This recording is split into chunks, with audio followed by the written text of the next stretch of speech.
different social movement organizations, different members of the civil society attempting to bring these people to justice. They fathered too many children and left behind.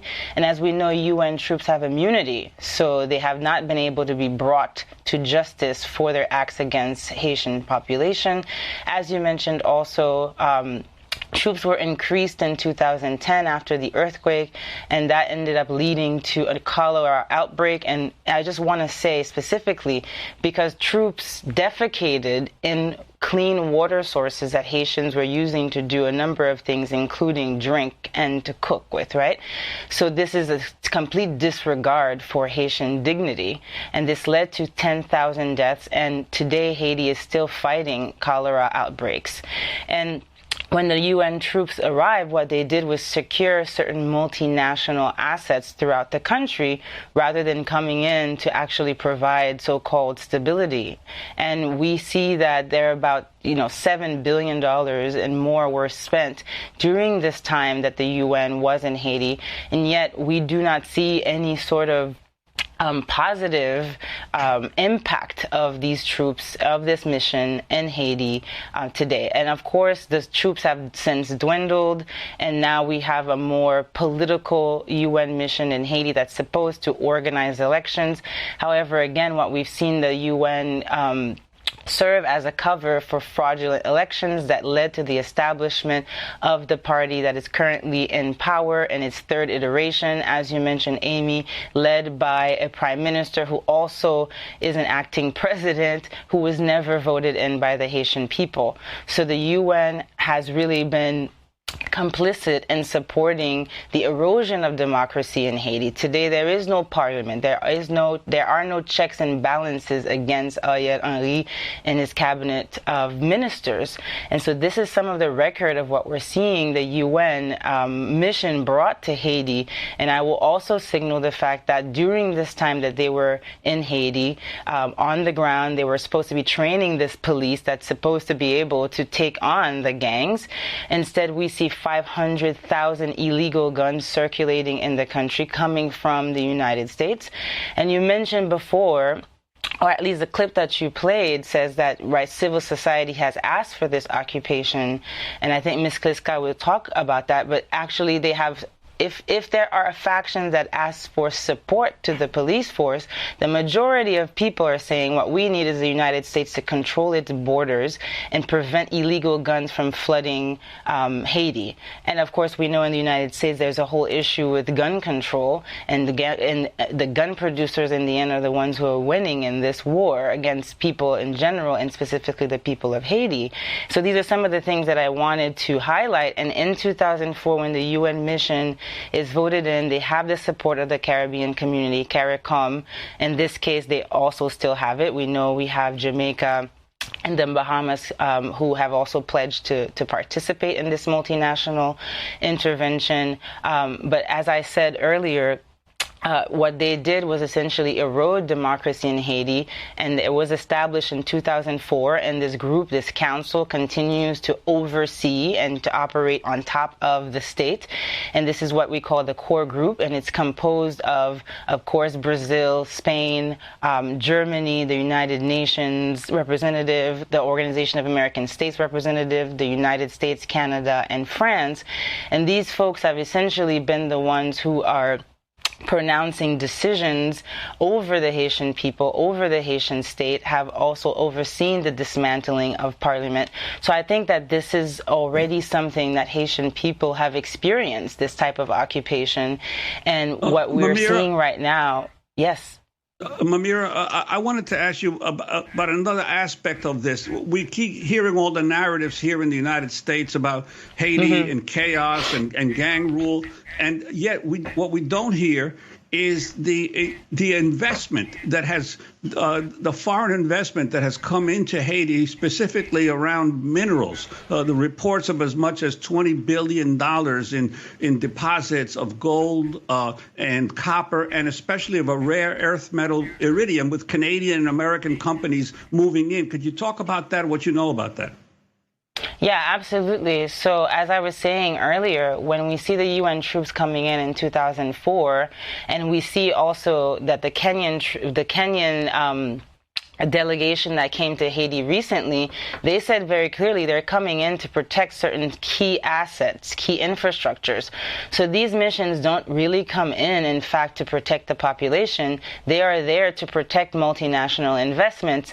And in the case of Haiti, we're talking about, right, garment industry, garment factories. We're talking about big plantations. We're talking also about mines, as you said, and all of that, right, towards exportation, not leaving anything behind for the Haitian people themselves. And we know that the particular state that's in power has already been called out for all kinds of fraud, all kinds of money laundering, if you will.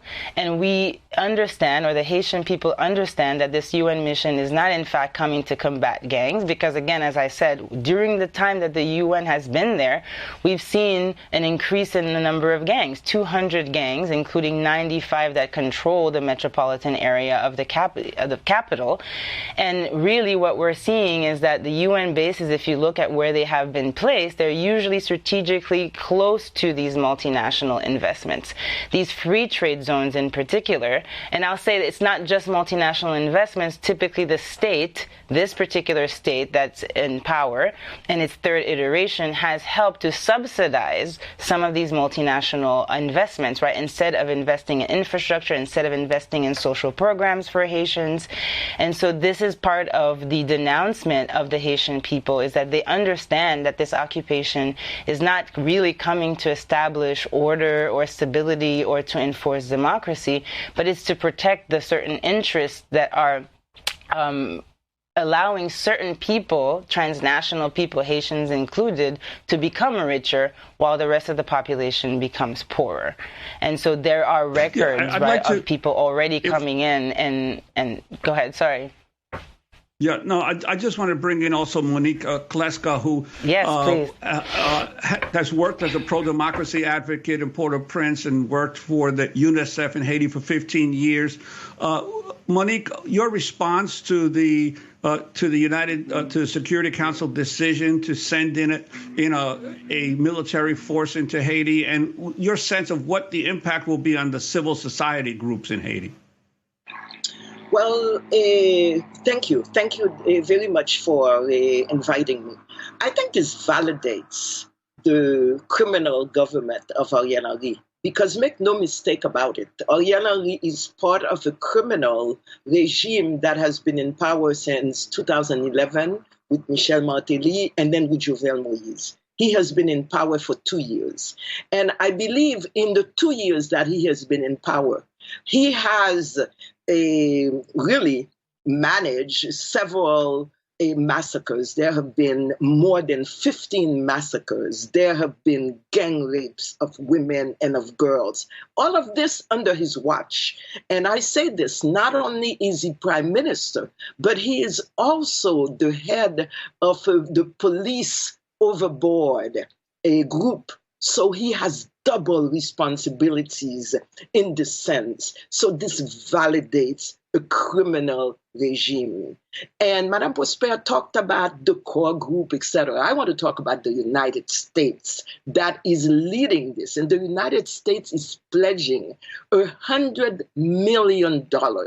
Imagine if this $100 million had been invested maybe 2 years ago to help bring about humanitarian situation, or perhaps the consensus government that the Montana Accord that I'm honored to be part of has been pushing. We have been pushing, we have been striving, we have been talking about putting together a coalition, and we have put together that coalition, and we are working so that there can be even more people part of this coalition to have a transition government that is clean, a transition government that is not criminal, a transition government that is not helping the gangs. You have stories of gang members in police cars. You have stories of gang members saying they met with Ariel Henry. You have stories of people saying that Ariel Henry, there are phone calls that Ariel Henry had supposedly with some people who were associated with the assassination of a president. So we are talking about a criminal regime, but more importantly, we are talking about a governance, a criminal governance system.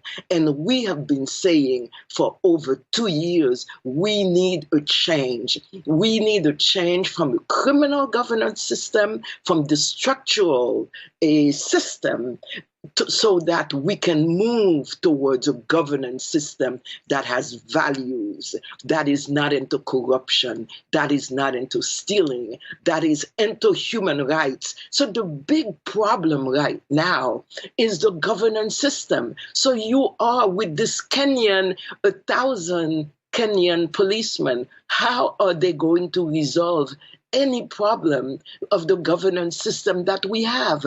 How are they, even if you bring in 15 Bahamian, you bring in 150 Jamaicans, how are they going to resolve this? No, they are going to push forward. They are validating the rule of Ariel Henry. So today we are saying that Ariel Henry is not credible. He does not have good faith. He hasn't done anything. He asked for the troops back in October, and since then, he hasn't done anything. If we take one example, Corfu Ferry, the neighborhood of Corfu Ferry, about a month ago, people from the neighborhood went to the police station asking for help to fight off the gangs. They were tear-gassed. The police actually tear-gassed them. So then the gangs took over the neighborhood, burned houses. So you have thousands of people who left their homes. And what do the police do? After everybody vacates, after everybody leaves, then the police come, and you have the police chief who has a helmet on and who has a mask on, etc., saying, we have come to help you. Everybody was already gone. So we have a dire humanitarian situation. We have a dire situation in which women and girls are being gang raped, sometimes in front of their children. We have a dire situation of people displaced, hungry, but Ariel Henry is not the person who can resolve this. And 1,000 Kenyan troops who say they are learning to speak French when Creole actually is the language spoken in Haiti, more so than French, are not going to be helping. What we need, in contrast, I would like to see the same resolve from the U.S. government that they have in pushing this resolution. I would like to see them push a negotiated settlement so that Ariel Henry can be gone out of there. And so we can have a transition government that has values, that is not into corruption, that is not in cahoots with the gang, that is not in cahoots with others who are pushing the gang members to work, economic sector, for example. That's what we need, a negotiated settlement. We just have a minute. Mamira Prosper, I want to ask about the migrants coming into the U.S. who are deported back to Haiti, even as the U.S. says U.S. citizens should leave Haiti for their safety. We just have 30 seconds. Yeah, I mean, we see Biden in the first month that he came in deporting more Haitians in 1 month than Trump had done during his entire presidency. So the Biden administration has very much been deporting Haitians hundreds at a time per month since it's been established, including sending back unaccompanied minors. At the same time, as you said, the U.S. Embassy in Haiti is closed until 2025 because of security issues, kidnappings, massacres, etc. And Biden now has a parole program, which is really a sort of cover for a workers program, that Haitians can come in for 2 years and work, and they're ending up in Amazon warehouses, on farms in New England.